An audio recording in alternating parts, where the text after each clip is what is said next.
O único lugar seguro. Evangelho de João, comentário de Mário Persona. Enquanto o capítulo 7 do Evangelho de João termina dizendo que cada um foi para a sua própria casa, o capítulo 8 começa assim: Porém, Jesus foi para o Monte das Oliveiras. É ali que ele passa a noite em oração. As raposas têm covis, os pássaros têm ninhos, mas Jesus não tem outro lugar para recostar a cabeça além do ombro do Pai. Cedo de manhã, ele já está no templo de Jerusalém, ensinando o povo. Querendo fazer Jesus cair em contradição, os escribas e fariseus trazem a ele uma mulher apanhada no próprio ato adulterando, do modo como eles dizem. Eles lembram que a lei de Moisés ordena que o adúltero seja morto por apedrejamento e querem saber a opinião de Jesus. Se ele disser que a mulher não deve ser apedrejada, eles o acusarão de ir contra a lei de Moisés. Se ele apoiar o apedrejamento, estará negando que é o Salvador, além de desprezar a lei do invasor romano, o único que podia condenar alguém à morte. Enquanto eles falam, Jesus escreve com o dedo na terra. Esta é a única obra de próprio punho, escrita por Jesus, da qual nós temos conhecimento. Ela foi apagada pelo vento há 2000 anos. O que ele escreveu? Ninguém sabe. Deus escreveu com o dedo em tábuas de pedra quando deu a lei aos israelitas. E a lei não tinha o objetivo de salvar, mas de condenar. Em Jeremias capítulo 17, Deus afirma: Os que se apartam de mim serão escritos sobre a terra, porque abandonam o Senhor, a fonte das águas vivas. Estaria Jesus escrevendo os nomes daqueles que acusavam a mulher? A lei de Moisés ordenava que ambos, homem e mulher, fossem apedrejados. Ao afirmarem que a mulher fora pega em flagrante adultério, eles se tornam culpados de transgredir a lei por acusarem apenas a mulher. Estaria o adúltero entre eles? Eles insistem e Jesus confirma que a lei deve ser aplicada e a mulher apedrejada. Mas aquele que estiver sem pecado, que atire a primeira pedra. Com as suas consciências culpadas, eles se afastam, começando pelos mais velhos, com maior bagagem de pecados e por maior reputação a zelar. Eles chegaram juntos ali, mas na hora de se afastar, eles se afastam um a um, cada um por si. Apenas a mulher permanece diante de Jesus, o único sem pecado, o único que pode apedrejá-la. Mas ele não faz isso, porque não veio para condenar, mas para salvar. Um dia ele voltará para julgar.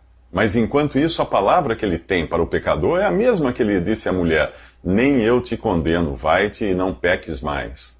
Hoje, o único lugar seguro para um pecador se refugiar é na presença de Jesus. Quando você se coloca diante dele na condição de réu culpado e merecedor do juízo de Deus, é perdão que você recebe, não condenação. Então por que continuar fugindo dele, como fizeram aqueles fariseus? Nos próximos 3 minutos, veremos por que as pessoas fogem de Jesus. Fugir de Jesus é a reação natural de qualquer pecador. Foi assim no Éden, depois que Adão pecou, e é assim comigo e é assim com você. Nós somos como baratas, aranhas, escorpiões escondidos debaixo de uma pedra. Quando esta é levantada e a luz do sol revela o esconderijo, o jeito é correr, para se esconder debaixo de outra pedra, longe da luz. Nós fugimos da luz porque a luz nos denuncia. Ela revela a nossa posição e a nossa condição. A nossa posição é naturalmente de separação, de rebeldia, de inimizade contra Deus. A nossa condição é de pecadores transgressores das leis divinas e dignos de condenação. Numa situação assim, o que fazer se não fugir? Como acontece com os fariseus desse capítulo, a presença de Jesus não só revela a nossa posição e condição, como traz à tona nossa hipocrisia e a pretensão de nós nos acharmos capazes de mascarar o nosso estado. Nessa hora, religião, boas obras e autoafirmação são usadas para passar uma demão de cal nesse sepulcro cheio de iniquidade que é cada um de nós. Jesus diz: Eu sou a luz do mundo. Quem me segue não andará em trevas, mas terá a luz da vida. Seguir a Jesus é se expor à luz e deixar que ela revele toda a nossa imundície. Mas o fato de a sujeira vir à tona e inquietar a nossa consciência não nos garante a salvação. Os fariseus que queriam apedrejar a mulher adúltera ficaram com suas consciências inquietas, mas isso só serviu para afastá-los ainda mais de Jesus. O remorso gerado por uma consciência culpada não necessariamente nos aproxima de Deus. Caim mostrou ter esse tipo de remorso ao confessar a Deus o seu pecado. Ele disse: "É maior a minha iniquidade do que a que possa ser perdoada. Eis que hoje me lanças da face da terra, e da tua face me esconderei." Ele não estava arrependido do que fez, e se acha até na posição de poder decidir sua pena. Deus não havia dito que a sua maldade não poderia ser perdoada, e nem o expulsou da terra. Parece até muito conveniente Caim agora poder dizer: "Da tua face me esconderei." Afinal, esse é o desejo natural de todo ser humano, querer a distância de Deus. Pelo mesmo motivo, aqueles fariseus se afastam de Jesus. Eles querem evitar que seja revelado o conteúdo de seus corações, virados ao avesso pela presença da luz. E você? O que faz quando confrontado com Jesus? Fica ou foge? A carta aos Efésios diz que tudo que é exposto pela luz torna-se visível, pois a luz torna visíveis todas as coisas. Por isso é que foi dito: "Desperta, tu que dormes, e levanta-te dentre os mortos, e Cristo te iluminará." Nos próximos 3 minutos, Jesus continua ensinando em um aposento do templo, que leva um nome muito significativo para as lições tão preciosas que ele ensina: o lugar do tesouro. Aparentemente, os mesmos fariseus que um pouco antes queriam apedrejar a mulher adúltera, agora voltam a confrontar Jesus. Eles voltam para confrontá-lo com suas próprias palavras do capítulo 5, quando Jesus disse: "Se eu testifico de mim mesmo, o meu testemunho não é verdadeiro." O confronto ocorre no lugar do tesouro, o aposento do templo, onde eram lançadas as ofertas para Deus. Aqueles fariseus estão ali para lançar acusações contra o Filho de Deus, não ofertas.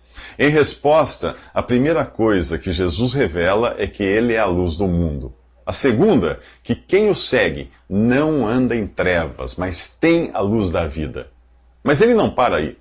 A lei exigia que para ser válido o testemunho, ele devia ser dado por 2 ou mais pessoas, e Jesus explica por que o seu testemunho é verdadeiro, ainda que aparentemente seja dado por apenas uma pessoa, ele próprio. A primeira razão que ele apresenta é o fato de ser onisciente. Ele sabe de onde vem e para onde vai, algo que seus acusadores ignoram. Existe também algo sutil em sua afirmação, pois se ele veio ao mundo, isso implica em sua pré-existência. Ele existia antes de vir, algo que nenhum homem pode ter. Reconhecer que Jesus não apenas nasceu em um corpo de carne e ossos, mas que veio em carne, é reconhecer sua divindade. Ele continua mostrando aos fariseus que eles não têm autoridade moral para julgá-lo, já que julgam segundo a carne, ou seja, de acordo com os seus interesses e desejos, os mesmos interesses e desejos de todo homem natural. Acaso não foi o que ocorreu quando acusaram a mulher adúltera? Eles deliberadamente deixaram o homem adúltero fora da acusação de adultério. É preciso que existam 2 pessoas para um ato se consumar e ocorrer o flagrante que os fariseus afirmavam ter ocorrido.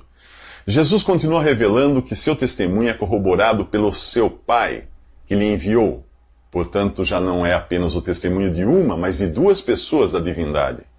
Não apenas os seus milagres, mas também a voz do Pai, que veio do céu por ocasião do batismo público de Jesus, corroboravam que ele era o Messias prometido. Mas eles não queriam aceitar o testemunho do Pai, por não conhecê-lo. E Jesus revela que eles não conhecem o Pai, por não conhecerem a Jesus, o Filho de Deus. O que ele diz serve também para você. É impossível alguém conhecer o Pai sem conhecer Jesus, o Filho. No primeiro capítulo do Evangelho de João está claro que não basta pertencer à espécie humana para ser um filho de Deus e poder chamá-lo de Pai. Apenas os que creem no Filho de Deus podem ser chamados de filhos de Deus. Ser filho de Deus é um privilégio reservado apenas aos que conhecem a Jesus como Senhor e Salvador. Os judeus não conseguem prender Jesus ali, porque ainda não tinha chegado a sua hora. Nos próximos 3 minutos, ele fala dessa hora. Durante séculos, os judeus tinham esperado pelo Messias, aquele que fora prometido por Deus por intermédio dos profetas. É para o Messias que todos os textos do Antigo Testamento apontam, seja de forma explícita ou em figuras. Agora o Messias está bem ali na frente deles. Mas eles não o reconhecem. Pior do que isso, estão determinados a matá-lo. E Jesus sabe que conseguirão cumprir o seu intento. Por isso agora ele fala de sua ausência, que aqueles judeus o buscarão e não o acharão. Para onde ele vai, é impossível eles irem também.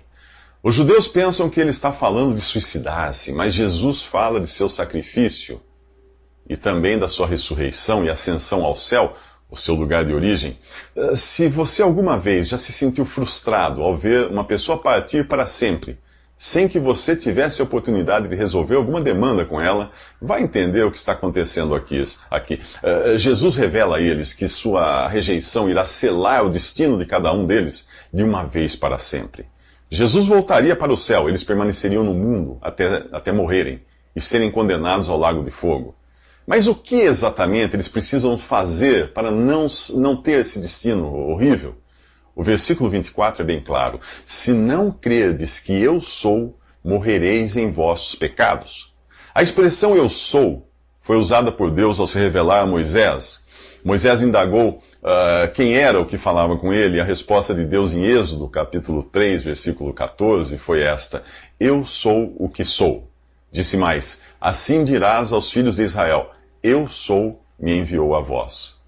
A expressão eu sou revela a essência de Deus, aquele que existe em si mesmo, aquele que é independente das coisas criadas. Jesus é Deus. Ele é o eu sou o que sou. E você também precisa crer nisto. Outro detalhe importante desta passagem do Evangelho de João é a diferença entre o que Jesus diz no versículo 21 e no 24. Primeiro ele diz aos judeus: morrereis no vosso pecado, no singular. Depois ele diz: morrereis em vossos pecados, no plural. Quando a Bíblia fala em pecado, no singular, ela está se referindo à nossa natureza pecaminosa, aquela que herdamos de Adão. Quando aparece no plural, pecados, são os frutos dessa natureza. As nossas ações que são realizadas independentes da vontade de Deus. Não existe solução para aqueles que saem desta vida em uma condição de culpados, tanto por sua natureza, ou pecado, como por seus atos rebeldes, ou pecados. O destino daqueles judeus foi selado ao não crerem em Jesus como o eu sou, o próprio Deus, aquele que tem em si mesmo a existência. Jesus se ausentaria deles, e eles ficariam eternamente ausentes de Jesus. E você? Qual é o seu destino? Nos próximos 3 minutos, Jesus fala do dia em que seria levantado por aqueles mesmos judeus que falavam ali com ele.